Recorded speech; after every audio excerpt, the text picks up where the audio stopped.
В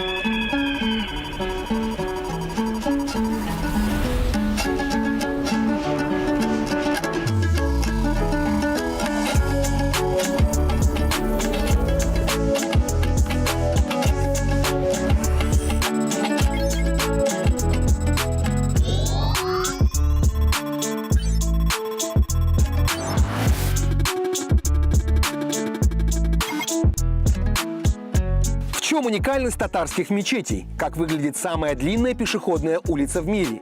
Какое архитектурное наследие оставили татарские купцы Северного Казахстана? Обо всем этом в новом выпуске проекта «Welcome to Kazakhstan».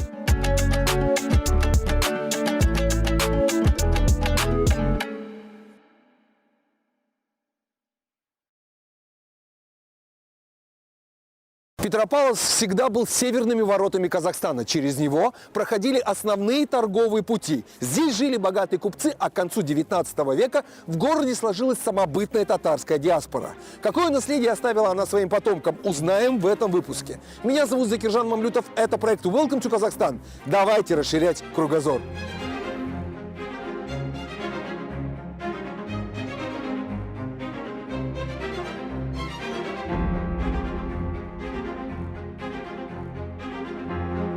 По данным переписи 1897 года, каждый третий житель Петропавловска называл своим родным языком татарский. Более 100 потомственных дворян города были татарами, а среди купцов их доля составляла 2/3.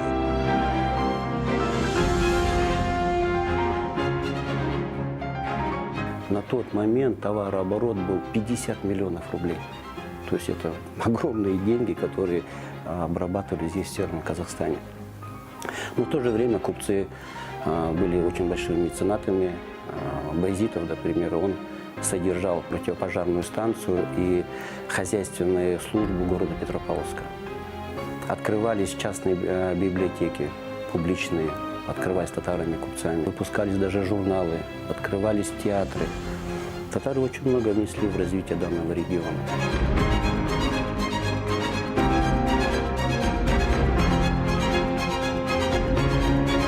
Проспект Конституции Казахстана – одна из самых длинных пешеходных улиц мира – почти 3 километра. И здесь сохранились здания рубежа 19-20 века. К примеру, торговый дом купца Шамсуддинова, а если быть точнее, один из них.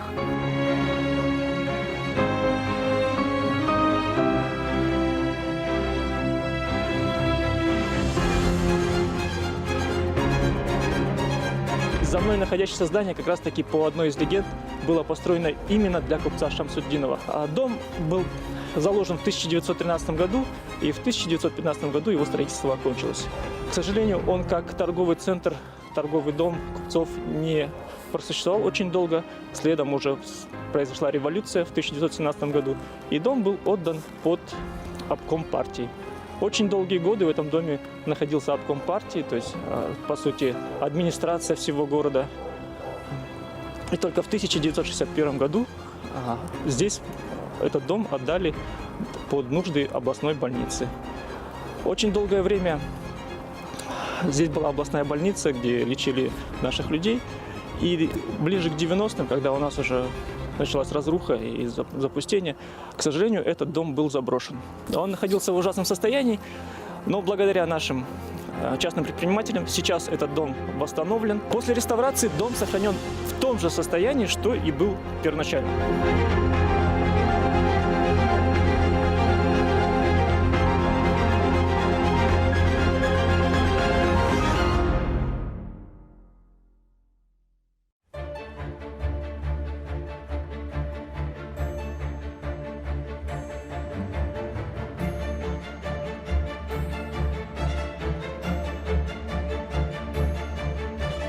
Перед нами прекрасный образец провинциальной купеческой застройки начала 20 века. Вертикальные пилястры, красивые рельефные парапеты. Декор достаточно сдержан, но ближе все-таки к стилю модерн.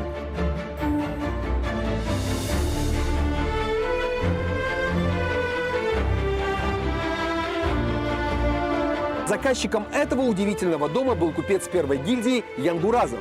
В народе его называют домом невесты, ведь вокруг его появления сложилась настоящая легенда.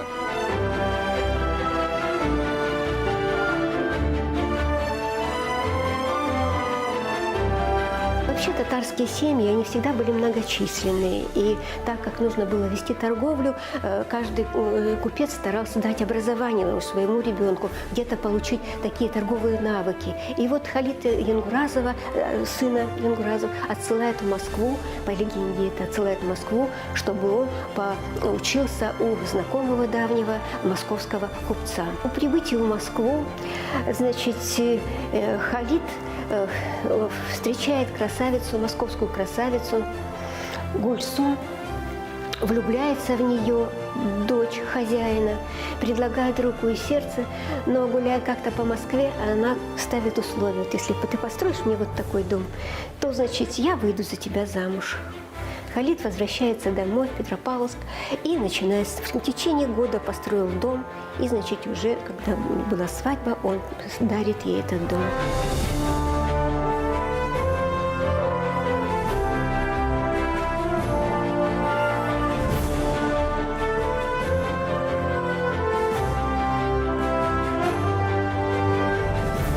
Насколько правдива легенда, можно выяснять долго, но факт остается фактом. В Петропавловске в начале 20 века итальянскими архитекторами был построен уникальный дом в стиле модерн, который и по сей день радует глаз любого жителя Петропавловска и гостя города.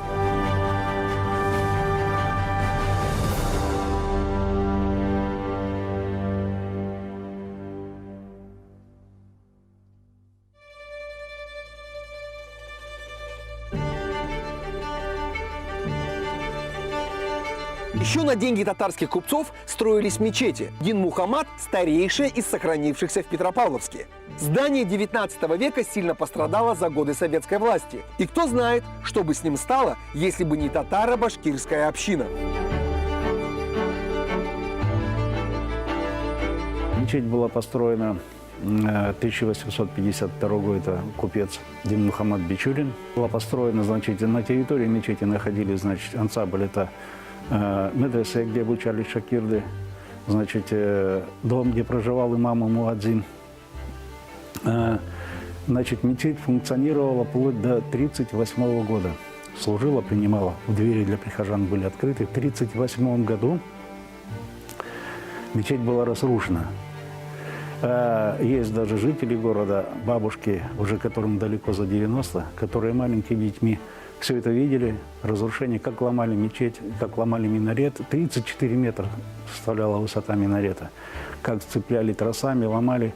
Дети плакали, жители приходили, плакали, просили, чтобы не ломали. Уже после того, когда возродилась татаро-башкирская община мусульман, по просьбе татаро-башкиров города Петропавловска, она передала собственность, была мечеть татаро-башкирской общине. Опять же, досталась она в разрушенном виде, не было ни окон, ни крыши, ничего не было. Татаро-башкирская община мусульман на свои средства восстановила эту мечеть.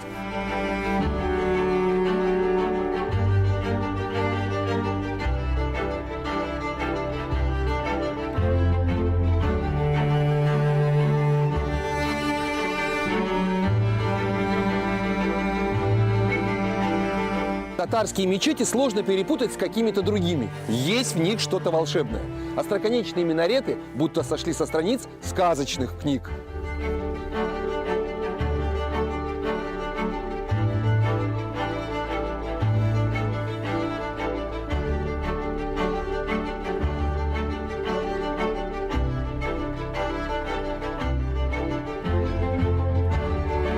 Увидеть остатки роскошной архитектуры дореволюционного времени очень просто.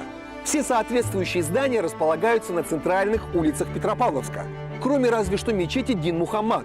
Но и до нее можно комфортно дойти пешком от проспекта Конституции Казахстана за 10 минут. Сам же пешеходный проспект порадует фасадами домов даже самого притязательного туриста.